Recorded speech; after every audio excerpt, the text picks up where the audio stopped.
Look, Ma, no hands. Well, that's what we're going to talk about today for a little bit, so stick around.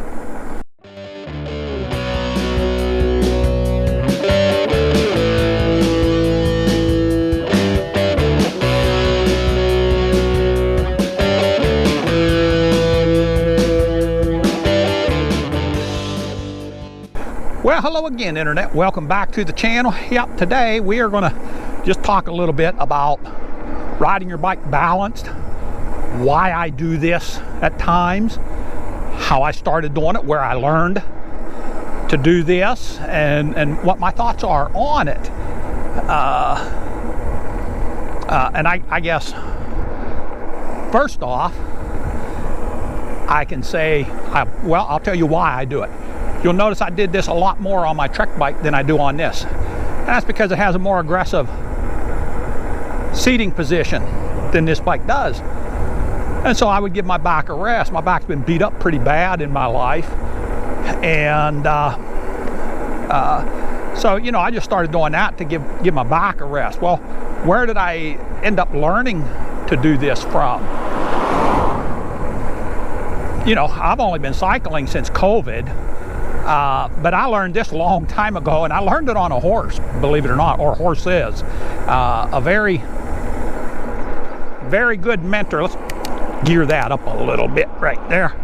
A very good, oh, not that far. Very good mentor of mine told me one time, he said, you know, a horse, feel a fly land on him and he'll shake his skin. And we think we need to be gouging and kicking and jerking on him just to get him to do something that doesn't have to be that way. I took that to heart. And so I started trying to become very, very aware of what my body does and how it affects whatever it is that I'm doing. In that case, it was riding a horse.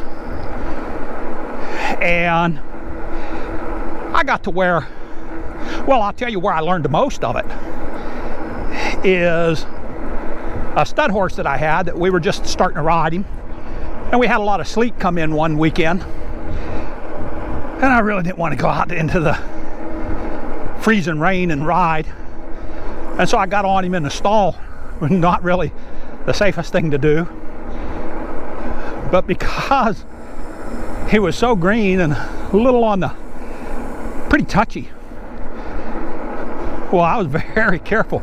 I made sure if I wanted to reach for something, you know, just my arm reached or just my hand reached. But I learned, I sat on that horse for about 3 hours in there. And the next time that I went out riding, the next day or two, well, I started realizing when I wanted to do something with my arm is all that moved. The rest of my body didn't. And so I started building on that at that point. Well, the same thing with a bike. When I was doing this, I just, you know, if I do this, I'll come over to the left. If I do this, I'll come over to the right. And if I do this, I'll come right to the middle and stay right between the left and the right. And yeah, it just kind of come easy to me because I was very, very aware, practiced for years, paying attention to how my body worked. Now, how did I actually come out starting to do this on a bicycle? Well, I will tell you, I waited until I was going down a hill the first couple times that I rode and let go, and you know, things were okay there, and I just started building it up from there. You know, I used to do it only when I was riding pretty fast, but as I got more aware of how things reacted, why, I started letting things slow down and doing them in a slower pace as well.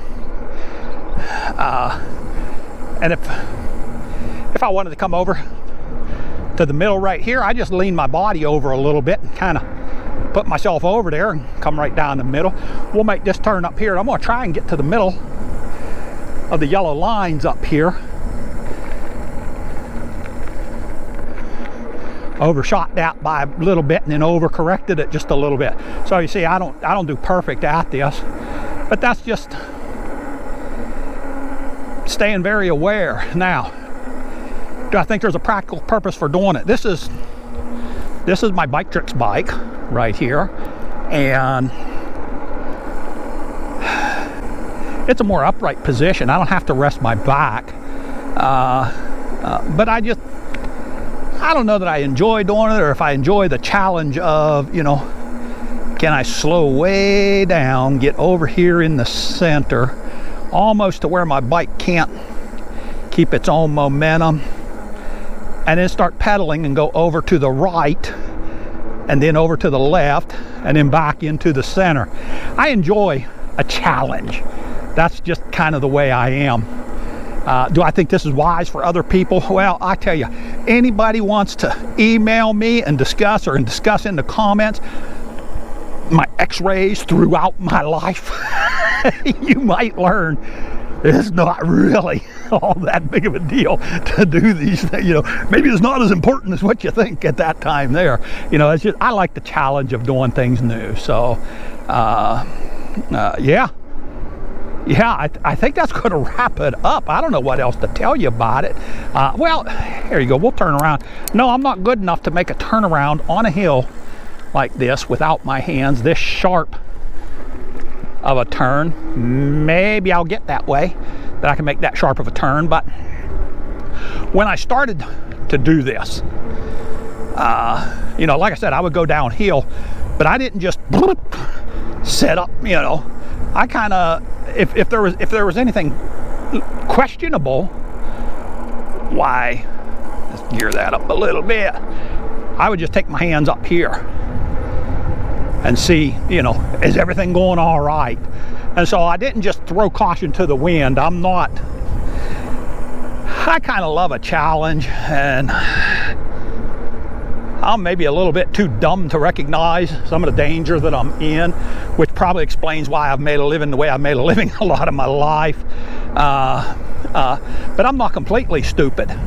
You know, if I felt like it was a chancy thing, I'd keep my hands up here and practice that way a little bit, and then I'd see about, you know, coming over here, then coming over to the right hand side, and then getting back to the middle, you know, pedaling some, and then start to pedal, or stop pedaling some, let it drift, and then pick up pedaling again. And I'm gonna be honest, no matter how well I did with a horse, you know, because it got to where on a horse, why, if I wanted to make a right turn up here, I'd reach for him with my right leg, and when his attention passed to the right, why, I'd just withdraw my leg and kind of draw them right off that way. And that became a very, very effective way of riding a horse, because he wanted to go where I wanted to go. It was his decision.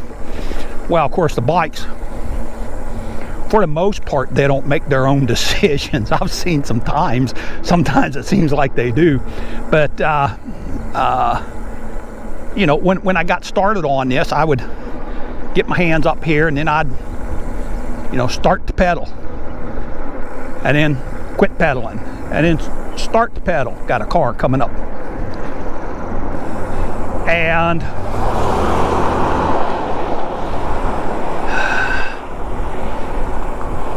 yeah, it just kind of turned out that way. But I had to practice it on the bicycle as well. You know, I didn't just learn it all on a horse, because this bicycle, it doesn't have its own brain. And you know, a lot of people will say, oh, I don't want nothing to do with a horse, because man, they got a brain, they're working against me. But I'll clue you, I found out on off-road motorcycles, bicycles, that brain with a horse, it was working to help me more than working to hurt me.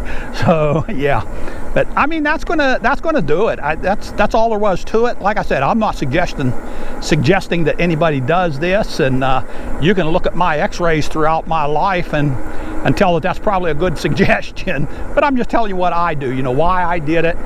And yeah, I think that's just going to wrap it up. Just a short one on a hot day here in North Carolina. So till the next one, hey, Southern e-biking, telling you, stay safe.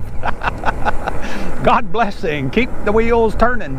Once again, we're out.